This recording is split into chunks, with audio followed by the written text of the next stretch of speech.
Hello folks, and welcome back to my Beneath the Dungeonfloor playthrough. This is part 2. If you want to see part 1 first, I'll pop a link in the corner of the screen right about now and in the description below. I am the Lone Adventurer. Thank you very much for stumbling your way upon my channel. If you enjoy this video, consider subscribing and hitting the bell notification icon and liking this video as well. I would really appreciate it. Where were we? We have got our party of 6 plucky adventurers, 3 humans, 1 burrower, 1 elf and 1 dwarf. And we have generated our first room, which is quite a big room. It's got 2 locked doors and 1 rotten door over here on the side. And we found a bandit in this room. So we need to fight the bandit in order to progress further and find us some loot. So it's time to think a little bit about combat. Now the combat in this game is quite simple. This is the how to fight section, and that is it. So we take it in turns, us and the monsters.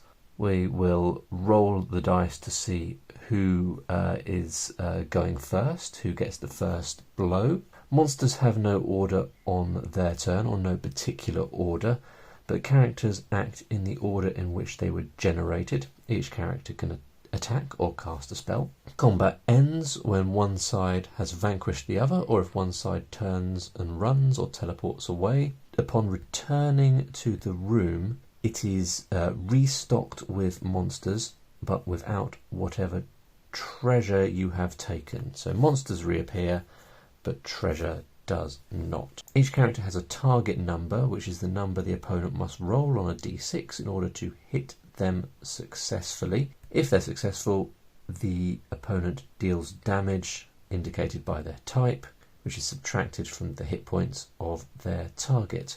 If you hit 0 hit points, then the character is dead. So looking at this, it doesn't seem to give an indication as to how the enemies select their target. So we'll have to come up with a little way of doing that ourselves, I think. So we're fighting a bandit, and actually we've already got all the information we need here. So our bandit has got a target number of 3, so whoever is attacking the bandit has to roll a 3 in order to successfully hit. The bandit's got 4 HP and does damage of 4. Okay, so let's see who goes first. I will say that on a roll of 1 to 3 we go first, and a 4 to 6 the bandit goes first. Okay, so that means the bandit goes first. Now how are we going to decide who the bandit attacks? Probably this just needs to be random. And we've got 6 characters, so let's roll a d6 and that'll tell us who the bandit attacks. 2. So that's going to give us the elf mage. The elf mage has got a target number of 3, which means that if the bandit rolls a 3, it successfully hits. Oh my goodness. And the elf has only got a HP of 9, so 2 hits from a bandit level enemy, and the elf mage will be on death's door. So let's see, does the bandit hit?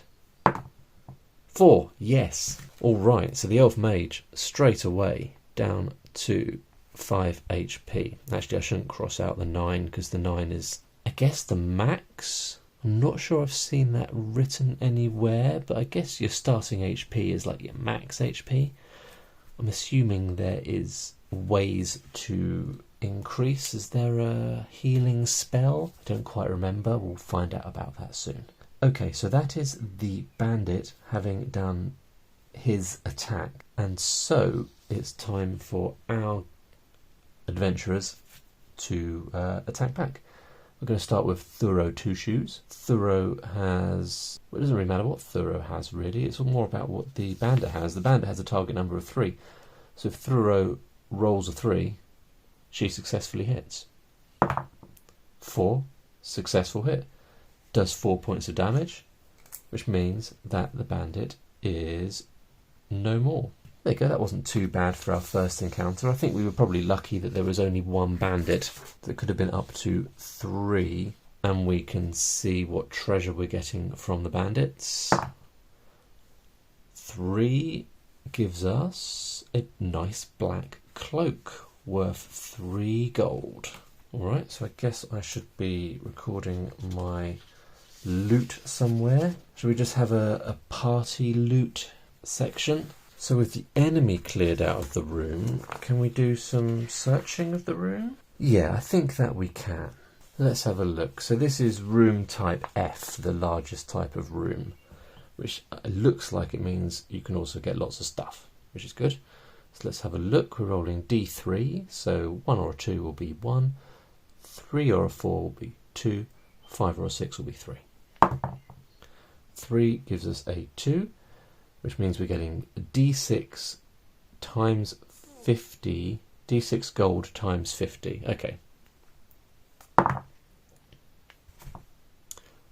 Take that as a 5. Why not? So that is 5 times 60 is, I think, 350? No, it's not, is it? I think it's 300. 300 gold. Oh, look, and a golden idol worth 100 gold. Nope, I'm looking at the wrong one. And an ancient bow worth 90 gold.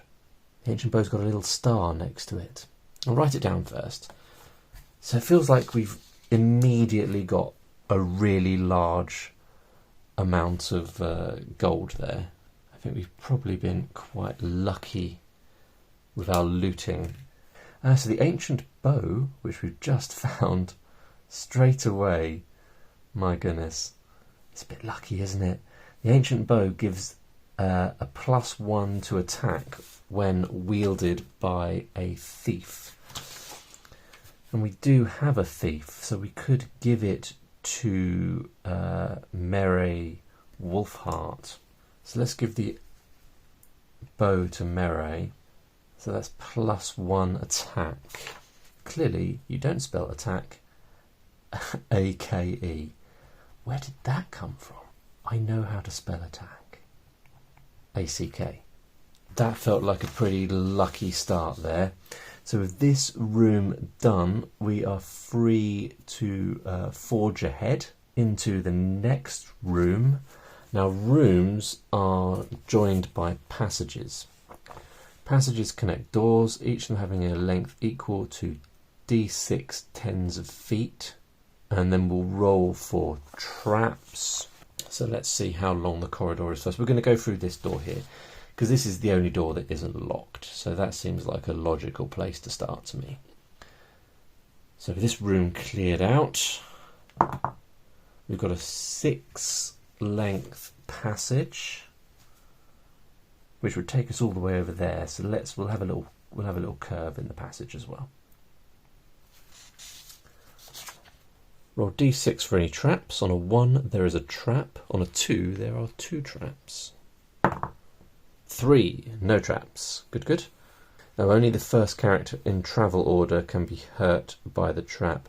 I don't know whether I need to declare travel order. Maybe I do, because it would make sense for Oram to go first. So I might just put a little 1 next to Oram, so at least we know he's going first for the time being. So we've got a new room. I did roll in the first video, didn't I? To work out how many rooms there were going to be, but I can't remember. Right, so what I've decided is a couple of things. Firstly, I'm going to re-roll for the number of rooms because I have forgotten. So it's going to be 6 plus d6. 6, 7, 8 rooms. So the dungeon is going to be 8 rooms. Just going to write a little note so I don't forget again. And I've also made a decision that here it says every room has at least one door besides the one through which the party first entered. And I feel like it's quite nice to have the possibility of a dead end. So I'm going to introduce a roll of 1, meaning that a room has no doors other than the one through which you enter. So there's that. I also noticed that there is a rule for secret doors, and in the room that we were initially in, it is possible for there to be a secret door. So we could have rolled to see whether there is a secret door, and actually we could do that, I guess, if we go back into that room at some point. I suppose that we probably will have to go into that room at some point, although it doesn't say that the dungeon only has one entrance. So it might be that if we get all the way through the 8 rooms, then maybe I'll implement a rule whereby you can roll on any remaining doors to see whether that is a door that leads you out of the dungeon, or something like that. But I'm probably getting ahead of myself here because we haven't even rolled up room 2. So let's do that, shall we?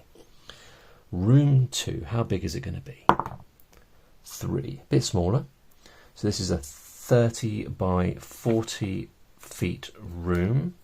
So I'm doing 10 by 10 as a square. So 30 by 40 feet.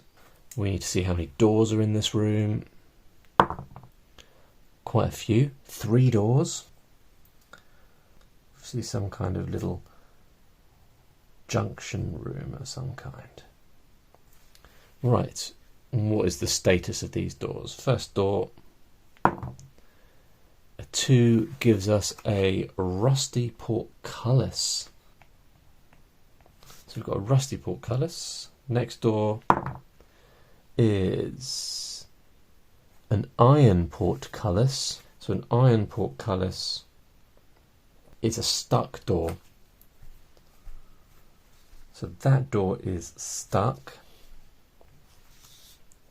And the final door, 1, gives us a rotten wooden door. And we need to see what room features we have. 6 gives us tables, racks and ladders. So let's say this room has got some tables in. And we need to see what enemy we have. So this is a smaller room, which means that it's going to have an easy difficulty enemy in it. So 6 gives us, does that say crudlings? Unholy, rotten creatures the size of toddlers. Oh, there you go, some terrifying rotten toddlers. Slime-coated, juvenile goblinoids, driven to feast on any who disturb their larval garden. Delightful. So how many of these crudlings are there? 2, that's not too bad. Target number 2, damage 1 and HP 2. Alright, doesn't sound too scary. So let's get straight in there, I think, and fight the crudlings. Who's going to go first? We'll go first on a 1, 2 or 3. Crudlings go first. So the first crudling is going to attack Merry Wolfheart. Merry Wolfheart has a target number of 4. Okay, misses. Second crudling is going to attack Garner, who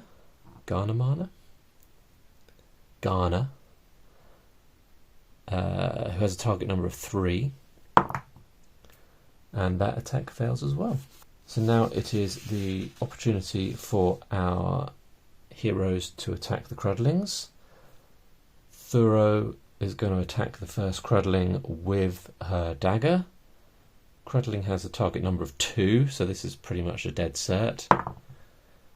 Hits.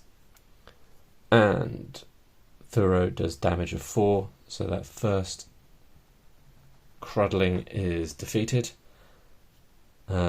Garner is going to attack the second crudling with his bow. Not going to use up a spell on this occasion. That would be a bit foolish, I think. So 4 is a success against a target number of 2, and Garner does 3 damage. So that kills the second crudling. Second crudling is no more. And that's the room cleared. So let's see what treasure we are getting from the room. I need to also remember, I mean, it doesn't really matter so far, but after both the adventurers and monsters have attacked twice, the party that's done the most damage so far gets to do this cool insta-kill thing. So I need to remember about that. Okay, so how much treasure have we got here? 5 will give us D6 times 6 gold. So that's 3 times 6, so that is 18 gold. So let's add that onto our running total. So now we've got 318. And that is the room cleared, I think. So let's move on to the next room. Now we've got 2 doors that we could leave by here. We've got one door that's stuck, and I'm guessing we could sort of force that door. I'm not sure if that says somewhere, but if a door's stuck, I imagine that you can sort of... yes. Stuck doors have a target number of 5, so your heroes are rolling to hit 5. And can be attempted a certain number of times. But we don't need to worry about that because we've got 2 doors we can go through. I think we're going to go for this door here, which is the rusty portcullis. So our adventurers are going to head through that door. They come to a passage, as all rooms are joined using passages. How long is the passage? 5. Let's draw that in.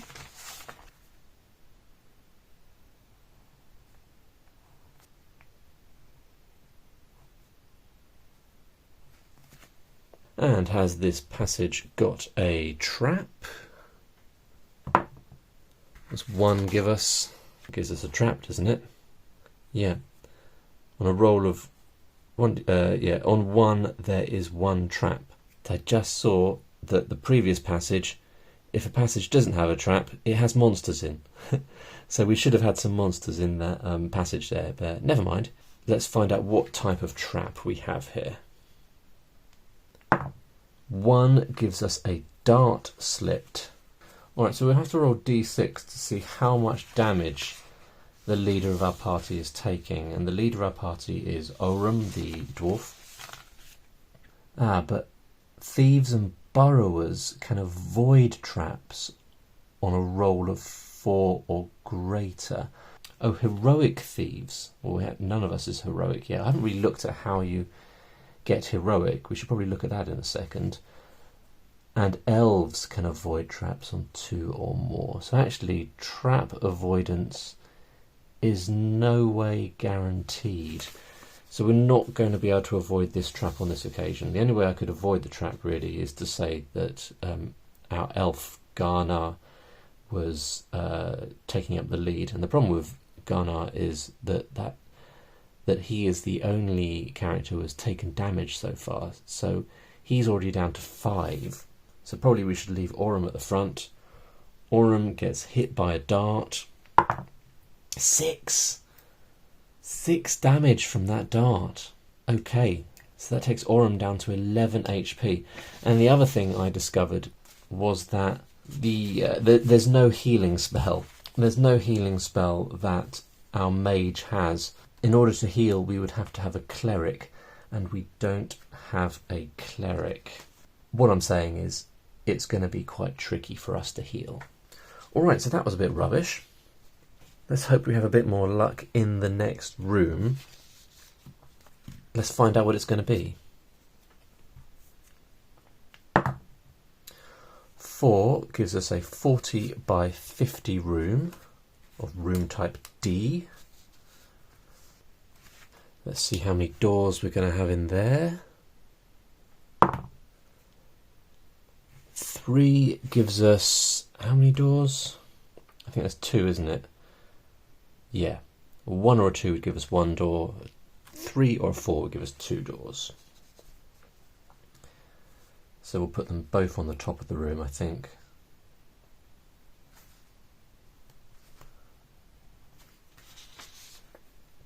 Right, we need to find out a little bit of information about the doors. So 3 gives us a sturdy wooden door, so that's a stuck door. So that's stuck, and then the other door, 4 is an iron portcullis. So that is also stuck. So if we want to go any further, we're going to have to try and force our way through those doors. Yeah, okay, so what room features have we got here? 3 gives us hides, blankets, coats. So we'll say there are some hides scattered around, some old musty animal hides. And what kind of enemy do we have? This being room type D means we will have a hard monster. So D to F gives us hard monsters. 6, little gremlins. Alright, so we're going to have D6 little gremlins, target number of 4, 3 HP, what's TR? Oh, so sometimes you roll...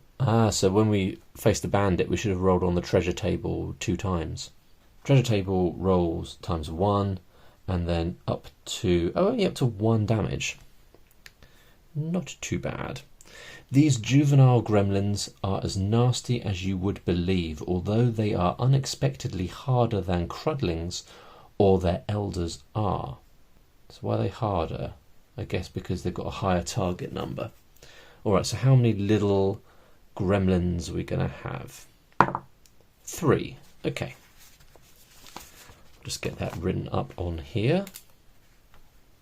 Alright, so I rolled a d6 to establish how much damage the gremlins do.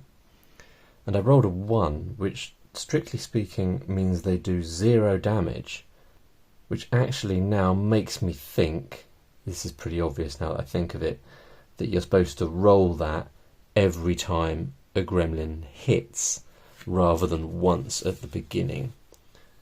That seems obvious now, so I'm going to cross that out. And every time a gremlin hits me, I'll be rolling to see whether they do damage. That makes more sense. Okay, so who is going to go first in this fight? 1, 2, or 3, the adventurers will go first. 1. Adventurers are going first. Alrighty, hopefully they will dispatch them quite quickly. So we're going to start with Thorough Two Shoes. The target number of the gremlins is 4. So that is a successful hit. Thorough does 4 points of damage. So that's going to kill the first gremlin. Garner Mana. Maybe it's time to use a spell just for funsies. A Power Ray. Should we use the Power Ray? Attack all opponents in a room for d6 damage. It seems like a bit of a waste. Although, look, Pry instantly opens doors, portcullises, jammed locks and stonework. That's quite handy. Protection prevents one party member from being attacked by an enemy. Yeah, we shouldn't be doing that yet. We shouldn't be using up our spells. So Garno is just going to attack with his bow. And that is a successful hit, doing 3 points of damage, which leaves Boga to attack something for the first time, I think. This is his first opportunity to attack. And he's going to be attacking the final gremlin. 4 is success. Boga does up to 5 points of damage, which means those little gremlins didn't even stand a chance. They didn't get a chance to even do a single attack. Ah. Let's see what treasure they've left for us. 5 gives us a burlap sack with 1 piece of gold. Yeah. Takes us up to 319 gold. So let's search the room. How much treasure are we going to get in the room? 2. D6 times 5 gold. 1. So that gives us 5 gold. Taking me up to 324. Taking our adventurers up to 324. And that is our 3rd room done. Alright, I think I'm going to have a little pause there and maybe come back for a 3rd and final video. I mean, I say that doing an 8-room dungeon and I'm only 3 rooms in. So I've got 5 rooms to go, so I would have to speed it up somewhat, wouldn't I? But no matter, I think I am going to pause anyway, and I'll come back in a final video in which I will push through, regardless of how long it ends up being, in order to finish this dungeon. Hope you enjoyed this playthrough, folks, of Beneath the Dungeon Floor, and I will see you next time for the conclusion. Bye for now.